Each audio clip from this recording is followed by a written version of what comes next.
It's Wednesday. You know what that means. Time for the Southern California Writers Association Hump Day Book Tour.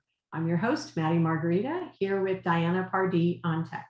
Every Wednesday morning, the Southern California Writers Association turns our Facebook group over to a new and different writer to talk about their work. This morning, we are very pleased to have with us Kim Hooper.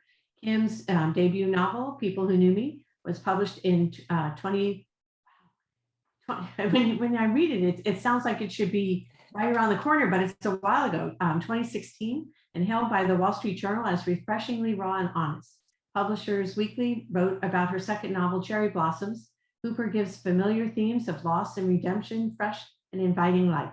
Her third novel, Tiny, was awarded the silver in the general fiction category of the 2019 Indie Awards by Foreword Reviews. Kim's first nonfiction book, co-written with Dr. Can you help me with the pronunciation? Yeah, Dr. Huong Diep. Huong Diep and Meredith Resnick has been released, right?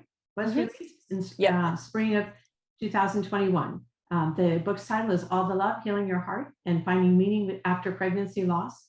It will support and empower women through the grief of miscarriage, a grief that Kim knows well, having suffered 4 losses herself before giving birth to her daughter. Her most recent book, No Hiding in Boise, is out, and she's working on her, well, I guess you're finished your current release, or your next release, right? Which is due May 2022. May 10th comes out, yeah. Wow. You are a busy person, Kim. Yeah. Yes. With all the accomplishments, you think that you write full time, but you don't write full time. Yeah, I actually work full time for an ad agency, writing copy. So different, a different type of writing, but still writing. So you are an inspiration to all the writers out there who say, I don't have time to write. Yeah, no, I feel their pain though. Trust me, it's like a daily struggle of trying to find that, you know, I try to commit to 1 hour a day. Sometimes it doesn't happen, but where I write. So you work, you write, and you have a little one. Yes, I have a 4-year-old who's in preschool. There's no way I could work or write if she wasn't in preschool. Oh my God. Well, you know, and I think it's so interesting. We were talking a little bit beforehand about your books and what you like to write about. And do you want to share some of that with our audience about why you write what you write? And how you choose to write what you write. Yeah, I mean, I never sit down and think I'm going to write about this topic, but I do see a kind of common through line in my novels. They're all kind of touch on grief and loss, which I think is just my own brain trying to work out grief and loss and for myself in my own life. I think all writers are sort of kind of putting themselves through therapy with their writing in some ways. So I think all of my books tend to touch on grief and loss in some capacity. And, you know, I'd like to say, though, it doesn't mean my books are depressing. I do think I handle kind of difficult topics, but I try to make them as heartwarming as possible and infuse some humor along the way if I can. Well, is it difficult for you to write about grief considering some of your past experiences, or is it easier to write because you have a well to draw from, or is it too intimate? Yeah. No, I don't think I have ever shied away from the intimate topics. For me, I think as a reader, I've always felt such great solace when I read something that makes me think, oh, I'm not alone in that. So I think when I write, I'm trying to give that to other people so that, you know, I tend to believe that what I'm going through or the feelings I'm having are somewhat common, even if they're not discussed openly, especially grief. Our society just isn't great with grief and loss. So I guess my hope is for connection with other people, that they can say, oh, I'm not alone. And she's articulated this in a way that makes me feel not alone. So I don't really shy away from that. It can be emotionally difficult sometimes to explore some of the heavier topics, but it is kind of like therapy, like I said. So there is kind of a therapeutic benefit to writing in that way. And yeah, I do feel like I have a lot of experience with it. So I kind of have a lot of thoughts to share on it. And I think it's such a universal human thing that all of us wrestle with. So I feel like there's a never ending number of stories that Well, can it's touch on. interesting that you say that. I mean, when you listen to what you just said, and then you talk about No Hiding in Boise, right? That's the current book that's out right now, right? That one came out in June, and it's about a shooting at a bar in Boise, Idaho, and the lives of three women kind of intersect in the wake of the shooting. One of the women is the mother of the shooter. Another woman wakes up in the middle of the night, gets a call from the police department saying her husband was at the bar at the shooting at the bar. And she thinks, well, no, he's right in bed next to me. And then she realizes he's not there, that he's at this bar in the middle of the night. And of course she's wondering why. And then the bartender is a young woman who kind of has survivor's guilt from being at the scene of the shooting and kind of going through that trauma. So that's a lot about grief, loss, trauma, survival, connection, though, ultimately, because these three women do kind of connect in unexpected ways. And I find that in my stories too. I like to bring people together in unexpected ways and have paths cross and kind of link up, because I think that's ultimately what we're all doing. We're all sort of going through our own things that feel very privately painful, but really we're all connected to each other. So I'm from a technical perspective, those are complicated books to write. They're not linear. They're not from one POV. You have to get in the headspace of three different characters. How do you approach doing that, and how do you make them gel? How do you? I mean, to me that makes it more fun. I always kind of think of things from multiple perspectives. So whether that perspective is actually in a book or not, I'm usually thinking about the other perspectives of the characters. So it kind of keeps me more entertained as a writer and a reader. I love books like that. I love books that challenge me with different points of view, or that books that jump around in time where, you're in the past in one chapter and then the present, and you're kind of going back and forth like a puzzle. So I think I like to write what I like to read. And it is like a puzzle, and it can be very frustrating at times, like kind of figuring out how these different parts are going to come together. And sometimes I'll have to take, 2 weeks, a month away from writing a story, because I'm just not sure how it's going to fit. But, I think it's richer. It's a richer experience for me as a writer to kind of explore the more complicated storylines. I tend to get a little bored if it's just a linear, straight one point of view. I like some complexity. And again, that's like what I like to read. So I think I'm just drawn to that. Well, so do you have the book with you so we could see the cover? No Hiding in Boise? Yeah. Yeah. This is it. I don't know if it's backwards. Yeah. Oh, I love that cover. Yeah, they did a good job. I mean, the three colors with the three women and kind of how they come together. And I've been to Boise. I have a good friend there. So she kind of helped me to make sure I got the local details right. So it was a fun book. It was a good, fun book for me to write. And can you talk about your book that's coming out? Yeah, so this one comes out in May. It's called Ways the World Could End.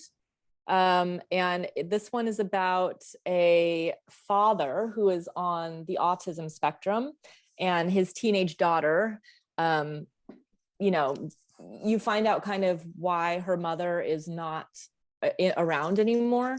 So they're kind of trying to do life together, father and daughter, and kind of each going through their own growth process. There's a lot of humor. Again, it's a lot about grief and loss. I really liked the dynamic of the father and daughter. I hadn't done that before, so that was kind of a fun thing for me to explore. When relationships play such an important part in your book, in your books in general, how do you go about creating the dynamics between the characters so that they feel authentic and real, and that they morph and evolve? Do you plan that? Does it happen as you write? Do you do it by muscle memory? How does that happen? It usually happens as I write. I'm a big planner in my regular life. Like I have a day planner still, and I'm always making lists and notes and very type A. But when I write, I kind of just let the interactions happen. And that's kind of the fun part is, how I'm going to put these two very different people together, a 15-year-old girl who's kind of going through all her adolescent stuff, and her dad who's kind of fumbling with parenthood. He's new to single parenthood, He's on the autism spectrum, so he has, some challenges with understanding his daughter and emotions and people who don't think the same way as him. So I'm just going to put these two together and kind of see what happens. And then along the way, kind of figure out, well, who else is in their life and what other things are going to come up. So I think for me, that's the fun part. Being a planner in my regular life is kind of letting the story surprise me and the characters kind of surprise me. I think if I had any way to plan out those dynamics, it would make it really boring for me. I think that the fun part is the discovery as I go. And just, characters surprising me by, oh, that's a funny thing to say or, do, or, kind of taking me by surprise as I go. That's kind of the joy for me. All the topics that we talked about, or most of the topics that we talked about today, are relatable to just about everyone. But is there a demographic or a readership that you think about when you write, or do you write for certain people? Or I think I just not like a certain type of person, but just people who are drawn toward kind of the complexity of life. Like my characters are a little bit flawed, a little bit, questionable at times. I like, people who are drawn to character-driven stories with real emotion. That's like, real authentic human emotion. Like I don't think write like a really just superficial, happy, book. And I know some people love those books. Some people love books that are just sort of like all fun beach reads. Like, I don't think I'll ever write a beach read. Like all my books are kind of a little bit heavy, a little bit, kind of taking you to like that deep place of human existence kind of. So I guess people who are drawn to that, who like kind of those topics and like the meaty stuff of life and enjoy kind of rich character development and all of that kind of complicated stuff. And I know that that's not always for everyone. And sometimes I even need a beach read, and it's just not the type of book I would probably write. But I think everybody's kind of different, but I tend to write for those people who are kind of like me and want to have those big conversations and an experience. Yes. Yeah. Right. And explore the nitty gritty of life. And, that's kind of what gets me going. So you've written five novels, right? Yeah. 5 novels. And the one coming out in May will be number 6. Yeah. So of those novels, my last question, I'm just always interested, who's your favorite character that you've ever written and why? Which out of all your novels is your favorite character? That's a good one. It's a really good question. The character I think about the most is actually in my second book, Cherry Blossoms. It's told from a man's perspective, which is the first time I had done that. And I actually went to an indie publisher because the traditional publisher I was with for my first book, I was told that I was a women's fiction writer, so I could not write a book from a man's point of view. But the story that I wanted to write, it was definitely a man's point of view. It came to me as a man's point of view, and I love this character. His name's Jonathan.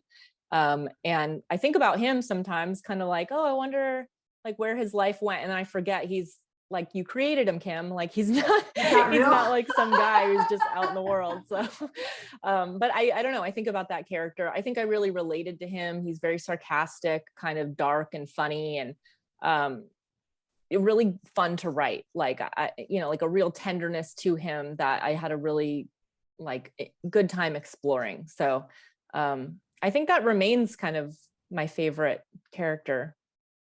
So, yeah. And when I think you touched on this a little bit, but when somebody finishes, let's say, No Hiding in Boise, and they close the book, what do you want them to feel when they, or any book that you write? Yeah, I mean, I guess